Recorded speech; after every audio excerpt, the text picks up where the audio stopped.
કીધું કે ભાઈ આપણે કાર્યક્રમ કરીશું, એટલે હું તો સમજો કે આબુ લઈ જવાની વાત હશે. તો મેં કીધું સાંજનું કાર્યક્રમ બધા ચટાભેરી એવું કંઈક હશે, પણ આ તો બહુ જોરદાર માહોલ છે. સવાર આખો માહોલ બદલાઈ ગયો. કારણ કે જનરલી એવા જ કોલ આવે છે ને કે ભાઈ પાર્ટી છે અને આ રીતે છે. 600 રૂપિયા અને 600 રૂપિયા આપવાના મારે સમાજના ગ્રોથ માટે, ના પોતાના ગ્રોથ માટે. પોતાના કોઈ વસ્તુ ફ્રીમાં નથી મળતી.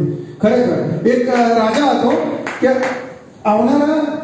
આવનારી પેઢીને આપણે કઈ જિંદગી કેવી રીતે જીવી એના માટેની સમજ આપવી હોય તો એના માટે બધા વિદ્વાનોને ભેગા કર્યા અને કીધું કે ભાઈ આવનારી પેઢીને આપણે એવું કંઈક જ્ઞાન આપીએ જેથી કરીને એ લોકો જિંદગી સારી રીતે જીવે.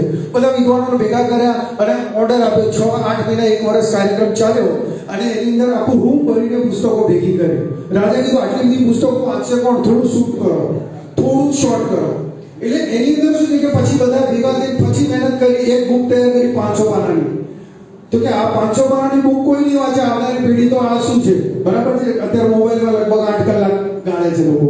તો એક પેજ તૈયાર કર્યું તો એ આખું પેજ તો કોઈ નહીં વાંચે. એક લાઈનમાં એક સેન્ટેન્સ તૈયાર કર્યું.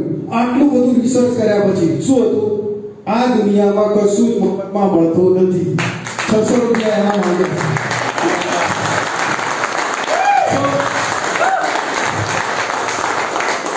સો આવું છે લાઈફ છે. પણ લાઈફનો એક શોર્ટકટ તો મેં જોયું. શોર્ટકટ છે BA ને મેં જોયું.